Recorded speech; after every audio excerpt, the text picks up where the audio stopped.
What's up guys, that Racing Game Guy here. Today I am in Forza Motorsport 6. I'm doing something a little bit different today.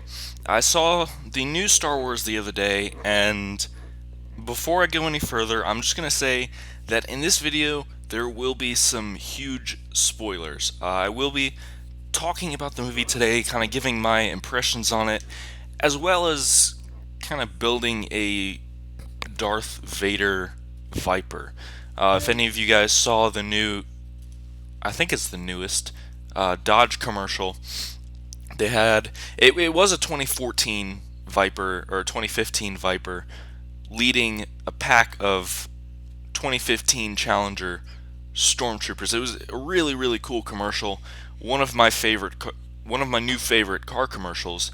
But today I'm going to use this '08 Viper ACR, kind of recreate the Darth Vader Viper, as well as talk about the movie while I build it and while I race. Now, here's where the spoilers will begin. So if you haven't yet seen the movie and you don't want it spoiled, leave now. Leave now, because I am going to start talking about it as of now. Now, first off, I want to say that I think it's great that they used the old cast. Like that was outstanding that they used the old cast. Some of the old cast. Harrison Ford was still Han Solo, which was great. Mark Hamill was still Luke Skywalker, which was great. Carrie Fisher was still Leia Organa, which was absolutely great.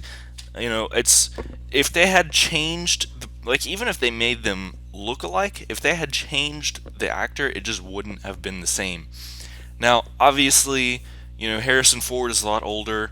Mark Hamill and Carrie Fisher both are not in their 20s anymore. They're more like in their 60s.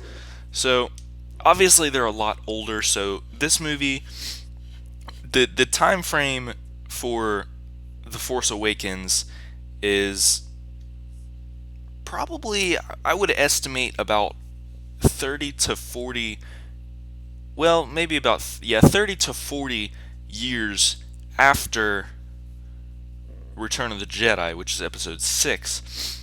So it's a lot later, and the younger guys that are introduced in The Force Awakens, like Rey and Finn, they don't know anything that happened in episode 1 through 6. They just kind of live, well, Rey kind of lives a normal life, scavenging and, you know, just trying to make it by. Finn is a stormtrooper that turns good, which, just to talk about him for a second, I really wish that they would have explained it better, because yeah, they had him turn and everything, like go against the First Order, and you know that was cool and all, but they didn't go into too much depth of why. It's just kind of something that happens, which it's not normal for a stormtrooper to turn, because, you know, like the clones in episode 2 and 3, they're just obedient. They don't turn. They don't do their own thing. So that, I wish they would have explained, like made something happen, like if he was cloned or something like that, explain what happened and why he wanted to go against the First Order. But oh well, I guess. That's not that big of a deal to me. I just wish it's something they would have thrown in there to explain why. Maybe in the next one, because, and I'll get to that later, but they did, you know, they left it so open-ended, and it drove me crazy. I hate that they killed off Han Solo.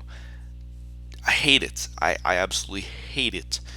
You know, they did a decent job at introducing characters. Rey was, they introduced her okay. Finn, you know, they introduced him well. Kylo Ren, I feel like they introduced him very well. You know, they had Kylo Ren as Han Solo's son, and then they don't tell you who the mother is for a little while, after, they don't tell you who the mother is until after he looks at Darth Vader's mask and calls him grandfather. And then you realize, and then later on when Han Solo meets back up with Leia, which is now the general of the rebellion, you realize that Leia is the mother. So he's kind of an odd, like a weirdly placed character where he's Han Solo and Leia's son, yet he's a Dark Lord, and he's on the dark side of the Force. And they barely explain it. They explain that Luke was training a whole new generation of Jedi, and Kylo Ren rebelled and killed them all and escaped, except for Luke, killed them all except for Luke, and then escaped, and Luke felt responsible and went into hiding. But they don't say any more than that, and I kind of wish they did. I kind of wish they explained maybe why Luke felt responsible, or something along those lines. Maybe something that happened, the reason why he rebelled and killed them all and ran away. They don't. The supreme leader, Kylo Ren now bows down to this supreme leader of the First Order who trained him and twisted his mind around to make him evil. They don't explain perfectly. Actually, I'm gonna leave those as 18-inch wheels. They don't perfectly explain, what happened there as far as who this supreme leader is, where he came from. They don't really introduce him as a character like they do, Finn or Kylo Ren or Rey. They don't introduce him quite as much. He's just kind of there. He just kind of appeared, which he's cool and all, but I wish they would have introduced him a little bit better. Poe Dameron, the pilot, kind of reminds me of young Luke. Young Luke in Episode 4 was a rebel. He was one of the best pilots, and Poe Dameron in The Force Awakens kind of takes that place. He's with he's with the rebellion, and he's rebelling against the First Order. He's one of the best pilots.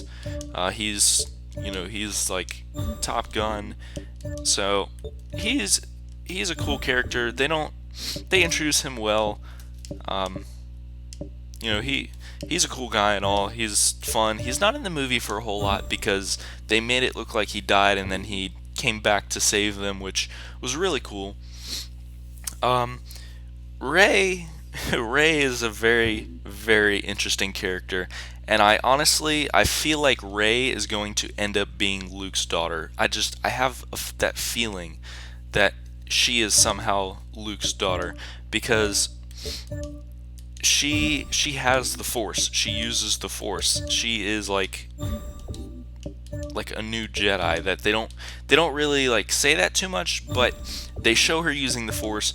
The first display of her using the Force is when Kylo Ren captures her, and she's sitting in the thing with his Force interrogation, which, just to go off on a side trail, Kylo Ren has some really cool new powers that we haven't seen in previous movies. He has both the Force interrogation, where he just kind of gets inside people's heads and can watch their thoughts like a movie. No pun intended, being the Force Awakens movie, but he can kind of watch the thoughts like a movie with the Force, as well as freeze time. So at the very beginning, when they first show Kylo Ren, they have Poe Dameron shoot him, and he turns around and sticks his hand out, and it looks like a Force push, but it's a time freeze thing, and it's really weird how he does it, and it shows the laser from the blaster just sit there and freeze for 10 minutes until Kylo Ren walks away and then unfreezes time. And he does this later on in the movie on Rey. And that's the only two displays of this power, but it is a really, really cool power. I was very fascinated by it.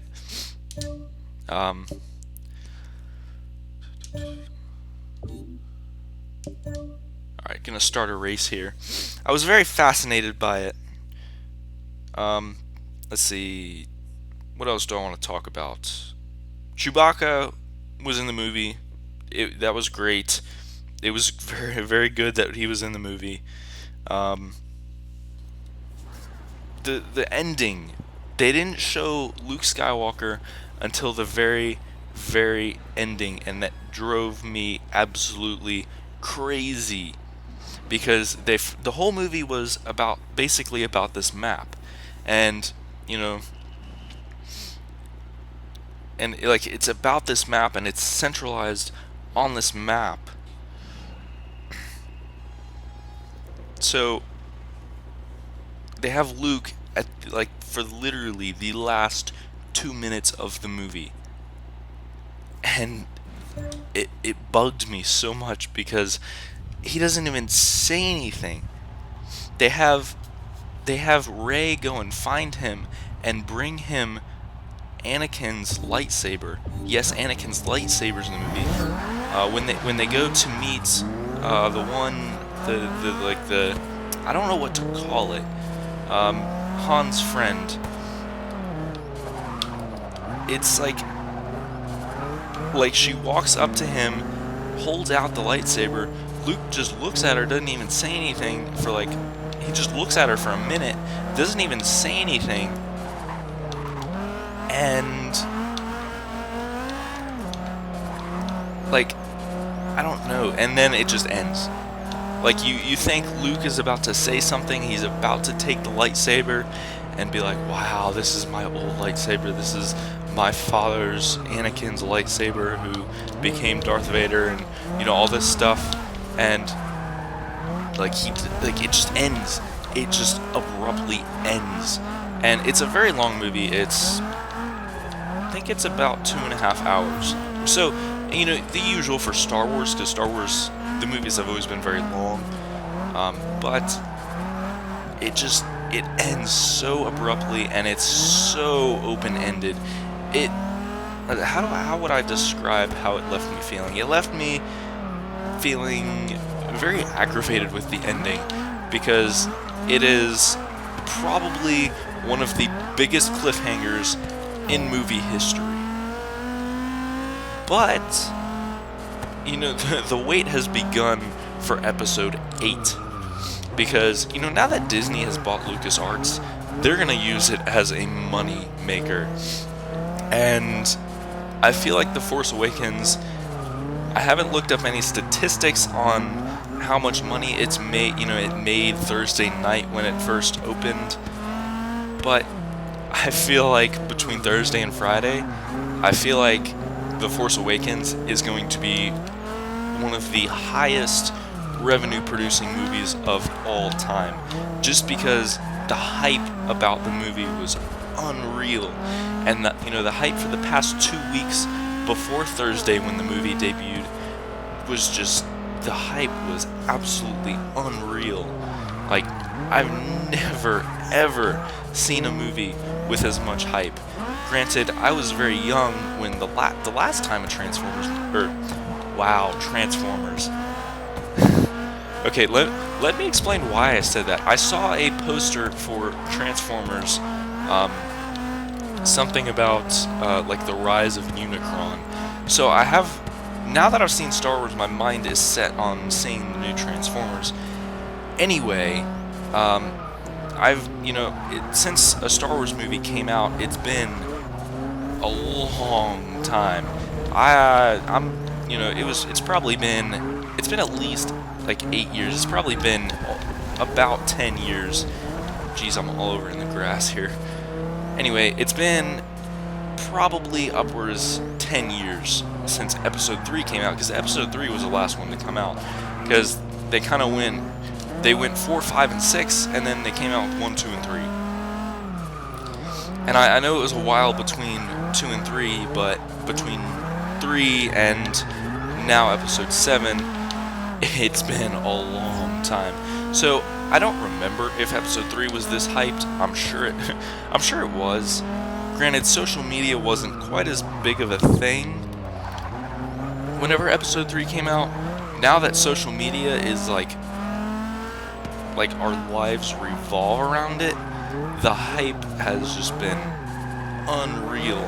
And I know the next one, the hype is going to be the same way. It's going to be absolutely unreal. But I think that's all I really had to say. Oh, I think going back to talking about Ren, or Rey, I think I feel like it was kind of, I don't know the word to use. I don't want to say ridiculous, but I think it was strange how she just kind of randomly became a Jedi. Like, she just randomly started using the Force, because the first display, you know, Kylo Ren captures her and she's sitting in this thing locked up, and I know I was touching on this earlier and I kind of got sidetracked, but she's in this thing locked up and there's a stormtrooper there, and she just uses a Jedi mind trick on him. So, like, no training or anything, just out of nowhere, just uses a Jedi mind trick on this stormtrooper. And it doesn't work at first. You know, he walks over to her and starts getting hostile with her, and is like, I'll tighten those things instead of, I'll tighten the restraints instead of releasing them. And she does it again, and he, you know, kind of straightens up and is like, I will release the restraints. And as he's walking away, she says, and you'll drop your weapon. He goes, and I'll drop my weapon, and he drops it. So it was very, very strange how she's just a scavenger girl, and yet she's using a Jedi mind trick, and she's never even met a Jedi or, you know, come in any contact with the Force. She just randomly has the Force. You know, the first time you realize it is when she overpowers Kylo Ren's Force interrogation, which is kind of like a mind trick, but not the same thing. When she overcomes it and overpowers it, Kylo Ren realizes that the Force is very strong with her, and there is something about this girl, and that is the reason I'm saying I feel like she's gonna end up being Luke's daughter. Because, like, I don't know who Luke would have had a kid with, but I feel like she's just gonna end up being his daughter somehow. Either that, or I could also see her being Leia's daughter, I guess. But I don't know, that'd be strange, because that would make her Han's daughter as well, and Kylo Ren's sister. And I feel like if that were the case, they would have said that in this movie. So I feel like she's kind of gonna end up being Luke's daughter, but we'll see. We'll see if I'm right about that or not. But that's really all I have. Like, all I have to say about the movie. It was a great movie. Like I said, the cliffhanger is at the very end is extremely aggravating, but they do a very good job of making you want to return for the next one. But that is my thoughts on the movie. That is the Darth Vader Viper on Watkins Glen. I didn't really go too hard because I was trying to focus more on talking, and I don't know, I'm a guy, I can't multitask as well. But,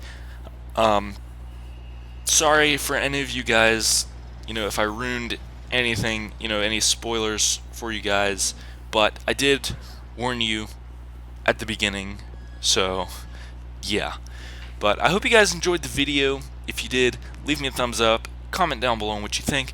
If you're new to the channel, don't forget to hit that red subscribe button down below. Thank you guys for watching.